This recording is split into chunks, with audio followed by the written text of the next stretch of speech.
seja mais uma vez então muito bem-vindo ao Porto Alive.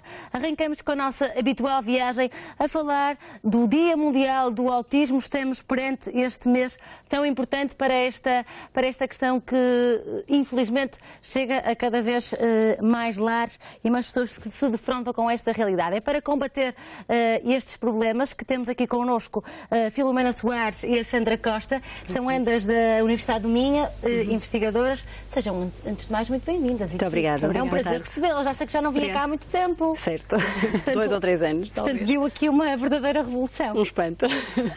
Ora, e por falar em revolução, é isso que de alguma maneira vocês querem fazer através deste projeto de robótica que estão a desenvolver. É um projeto de robótica afetiva que pretende ajudar as crianças, sobretudo as crianças com autismo, a melhorarem as suas capacidades sociais, porque de facto essa é a grande lacuna, se quisermos, destas crianças, e através deste Zeca, deste robô, é possível ajudá-los a aproximarem-se, no fundo, das outras crianças e dos adultos, que é isso que nós pretendemos.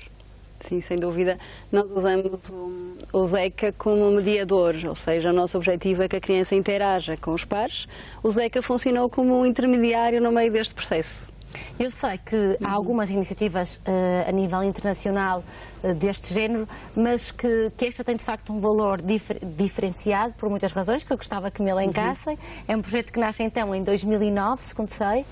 Nasceu em 2009 numa parceria com a APPA-CDM de Braga, e nesse projeto o que fizemos foi, não tínhamos o Zeca na altura, trabalhamos com os robôs da Lego, baixo custo, já tínhamos, modulares, e o que nos permitiu, de certa forma, verificar que realmente a utilização de robôs, sejam humanoides ou seja simplesmente uma máquina que se mexe e que faz barulho, tem algum potencial para chegar até às crianças, para trabalhar a competências.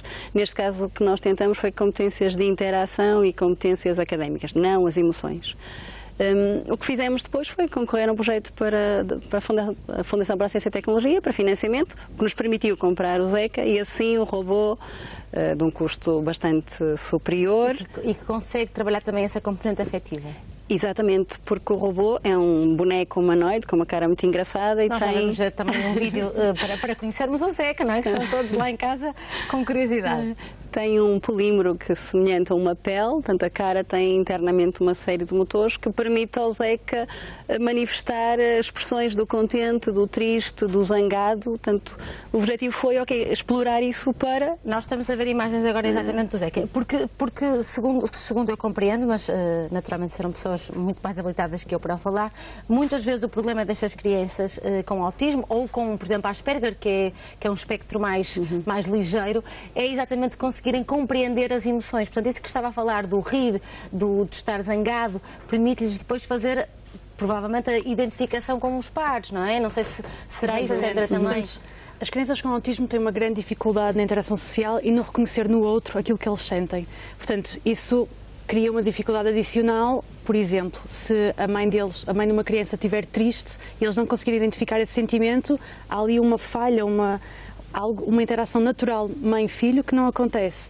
E, portanto, é muito importante que este trabalho de desenvolvimento emocional seja feito com estas crianças. E foi com esse objetivo que nós trabalhamos com este robô e tentámos utilizá-lo como uma ferramenta para trabalhar esta competência nas crianças. Bem, e este robô, este projeto já está a ser testado em algumas escolas, em alguns centros de apoio também aqui no Norte, não é? Em Braga, no Porto. Distrito Braga, Porto e Aveiro. Também, não é? Já chegaram também a Aveiro. Como é que isto é feito, assim, em termos práticos, para quem não compreende ou não está ainda enraizado com estas questões? Muito bem. Portanto, os nossos testes decorreram no ano passado, durante 3 meses. E o que nós fizemos foi contactar escolas que têm unidades estruturadas de autismo, ou seja, salas especializadas para dar apoio a estas crianças. Fizemos um protocolo entre a universidade e essas escolas e depois, com a autorização dos pais, realizamos uma série de experimentos. E que incluía o que é exatamente? Nós tínhamos grupos de controle e grupos experimentais. O grupo experimental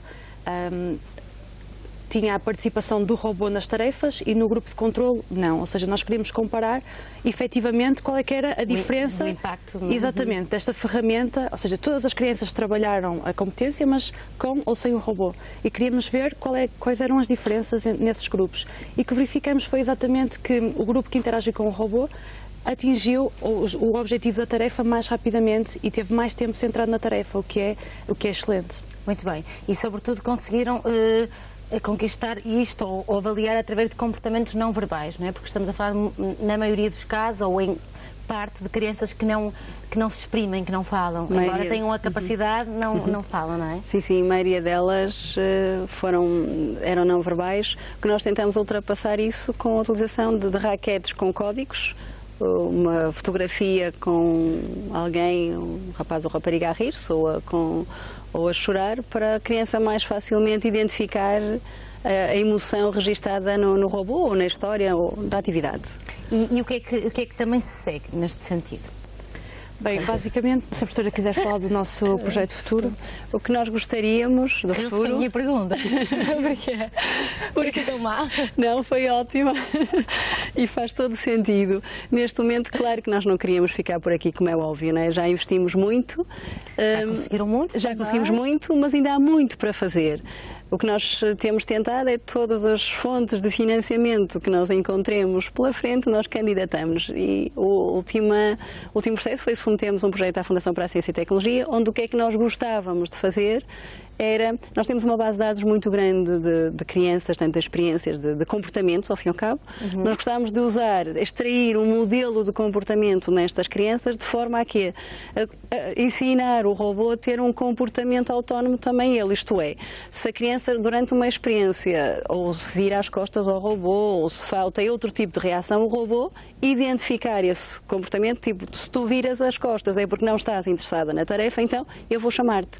Portanto, encontrar aqui um padrão de comportamentos nas crianças autistas, ponto 1, que não deve ser fácil. Que não é fácil, não. E depois conseguir transferir e que o robô seja capaz de identificar. Adaptar o comportamento do robô ao que as crianças fazem, porque assim é uma interação mais natural. Porque até agora o robô reagia numa maneira semi-autónoma, ou seja, ele reagia à resposta da criança que mostrava a raquete, ou seja, há algum tipo de autonomia, mas o resto é uma sincronização, é sempre o mesmo procedimento que é feito. É muito padronizado. Exatamente. Não é? Portanto, se nós conseguirmos que o robô consiga adaptar um pouco o seu comportamento ao da criança, com certeza será uma interação mais rica. Isto nós ainda não falamos muito sobre este lado, temos nos debruçado e bem mais sobre as crianças, mas depois é também importante perceber este lado. Isto, do ponto de vista da tecnologia também, representa algo muito inovador, porque conseguirmos que uma máquina tenha emoções ou trabalhe emoções é algo...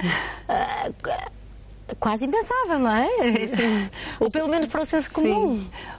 Este robô, ele não foi, ou melhor, o robô em si, a máquina em si, não foi desenvolvida na Universidade de Minho, não é um robô comercial. O que nós temos achamos para o nosso objetivo, aquilo que nós queríamos trabalhar, que era as emoções. Este foi o robô, dentro do que estudamos a nível dos que existiam no mercado, aquele que nos permitiria fazer e cumprir o nosso objetivo.